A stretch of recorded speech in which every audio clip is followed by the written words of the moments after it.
pengenalan, strata merujuk kepada unit yang dipecah bahagi pada berbilang lapisan. Hak milik strata merujuk satu bentuk pemilikan untuk bangunan atau blok berbilang tingkat atau berbilang lapisan petak tanah yang dibangunkan di atas sebidang tanah.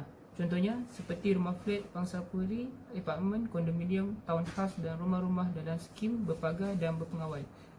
Hak milik strata merujuk kuat kuasa Akta Milik Strata 1985. Akta 318 adalah manifestasi pecah bahagi bangunan berbilang tingkat kepada petak-petak strata dalam satu lot tanah. Pecah bahagi ini bermaksud pengeluaran hak milik berasingan yang dipanggil hak milik strata bagi setiap-tiap petak dalam bangunan yang mempunyai dua tingkat atau lebih. Apabila bangunan itu dipecah bagi, hak milik bagi tanah di atas mana bangunan itu terletak masih kekal dan tidak luput, tetapi ianya akan didaftarkan atas nama suatu badan yang dikenali sebagai Perbadanan Pengurusan yang wujud secara automatik sebaik sahaja hak milik strata didaftarkan kepada petak-petak bangunan itu. Seterusnya saya akan menerangkan tentang sejarah perundangan hak milik strata di Malaysia.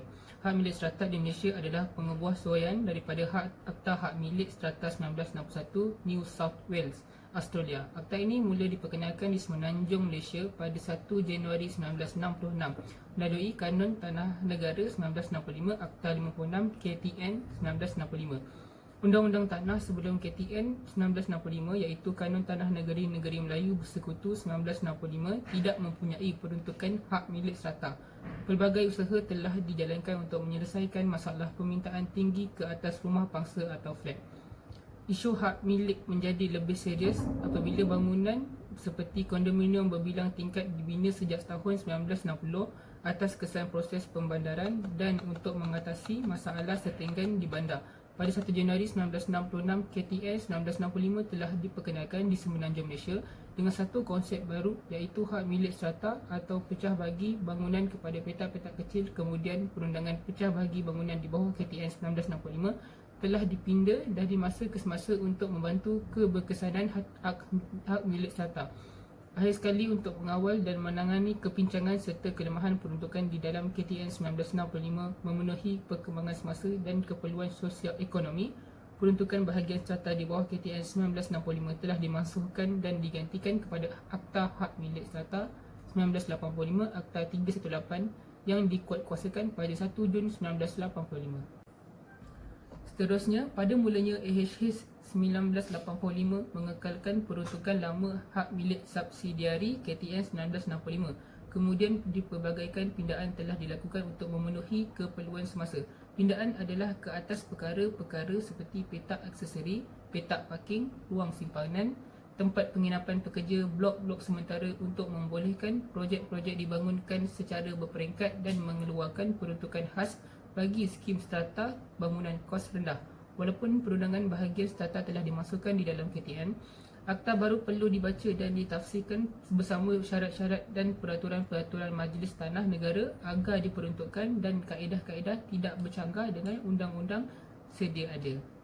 Oleh itu, segala peruntukan dalam KTN 1965 berkaitan dengan hak milik subsidiari ke atas petak harta bersama dan perbadanan pengurusan yang wujud sebelum 1 Jun 1985 dalam KTN 1965 akan terus terpakai dalam AHH 1985. Ini menunjukkan bahawa tiada peruntukan dalam AHH 1985 dapat dikuatkuasakan di mana-mana negeri sehingga pihak berkuasa negeri bersetuju menerima kaedah-kaedah strata tersebut dengan pengebuahsuaian, penambahbaikan atau pengecualian yang mungkin pihak berkuasa negeri fikirkan perlu untuk sesuai. Seterusnya adalah Akta Hak Milik Strata 1985. Akta Hak Milik Strata 1985 AHH telah mula berkuat kuasa pada 1 Jun 1985 bagi semua negeri di Semenanjung Malaysia.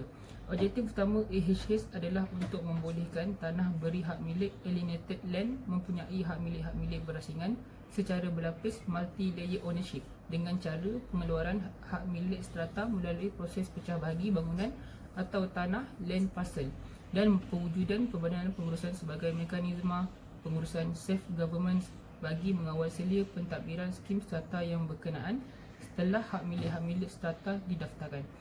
Pindaan terkini kepada AHH iaitu melalui Akta Hak Milik Strata Pindaan 2013 Akta A1450 telah memperkenalkan konsep baru pengeluaran hak milik strata dan pemilikan kosong atau vacant position iaitu VP secara serentak. Melalui pengenalan konsep baru ini, masa proses kerja pengeluaran hak milik strata akan dapat dipendekkan dan hak milik strata dapat dikeluarkan dengan lebih cepat.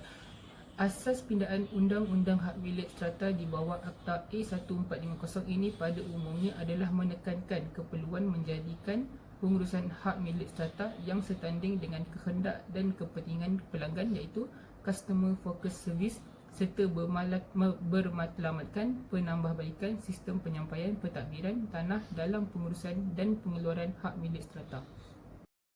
Baiklah, Assalamualaikum warahmatullahi wabarakatuh. Saya Muhammad Khairul Aiman bin Syahrudin, 18/01 kurs 79.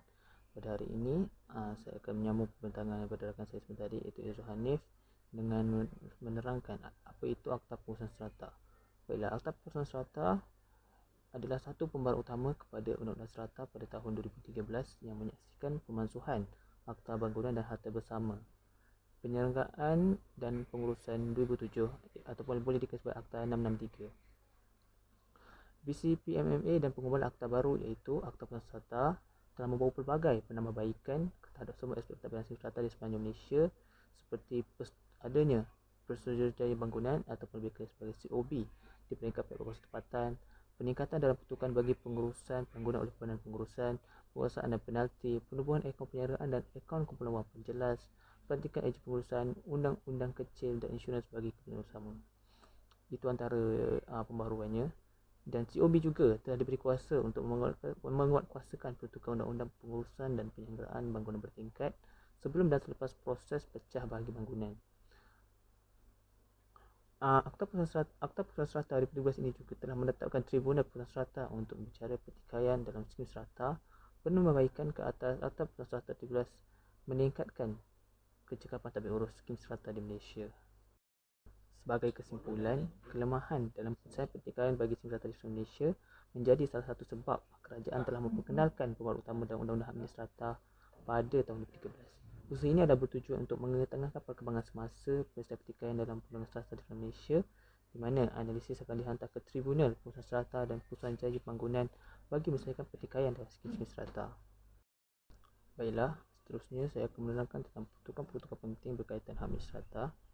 Pertama adalah masa permohonan perlu dikemukakan, di mana merujuk pada Seksyen 8 Akta Hak Milik Strata 95, tuan tanah hendaklah mengumpulkan permohonan untuk hak milik strata tidak lewat pada 6 bulan dari tarikh perjanjian jual beli pertama atau 6 bulan dari tarikh pengeluaran sijil layak memiliki bangunan yang menyertai kemudian.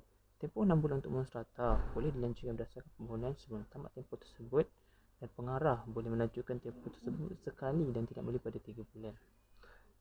Seterusnya, pertukaran berkaitan tindakan yang diambil jika pemaju gagal mengumpulkan permohonan strata merujuk kepada Seksyen 807 Akta Strata, di mana tuan tanah adalah melakukan satu kesalahan dan boleh disabit denda tidak kurang daripada RM10,000 tetapi tidak lebih daripada RM100,000, dan denda selanjutnya tidak kurang daripada RM100,000 tetapi tidak lebih daripada RM100,000, maaf saya, tetapi tidak lebih daripada RM100,000 bagi setiap hari kesalahan itu terus dilakukan. Baiklah, pertugas seterusnya adalah berkenaan dengan pindah hak milik pempunyaan hak milik strata. Selepas hak milik strata dikeluarkan adalah menjadi tugas tuan tanah dan pembeli untuk menyempurnakan pemindahan hak milik strata kepada pemilik petak dalam tempoh masa 12 bulan dari tarikh pengeluaran hak milik strata oleh pentadbir tanah atau dari tarikh notis pemindahan hak milik strata yang dikeluarkan oleh tuan tanah dari tarikh pembelian petak yang mana-mana terkemudian. Tempoh tersebut boleh dilanjutkan berdasarkan permohonan lanjutan tempoh yang ditugas oleh pengarah.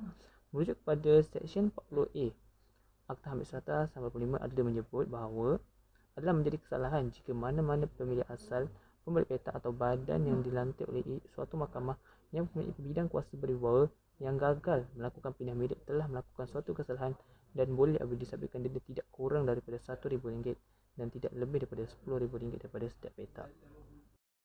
Peruntukan terakhir adalah masa mesyuarat agung pertama diadakan, iaitu berdasarkan Seksyen 41 Kelas 1 Akta Hak Milik Strata. Perdana Pengurusan mestilah mengadakan mesyuarat agung pertama dan tempoh 1 bulan selepas tamatnya tempoh permulaan 1 initial period apabila 1/4 daripada agregat unit share telah dipindah milik kepada pemilik petak. Baiklah, seterusnya saya akan menerangkan tentang tanggungjawab pemilik strata dan tanggungjawab pemaju. Apabila satu sengketa serata itu diurus dengan baik dengan kerjasama semua pihak, bukan sahaja kualiti komputer serata itu akan meningkat, malah akan meningkatkan nilai hartanah tersebut.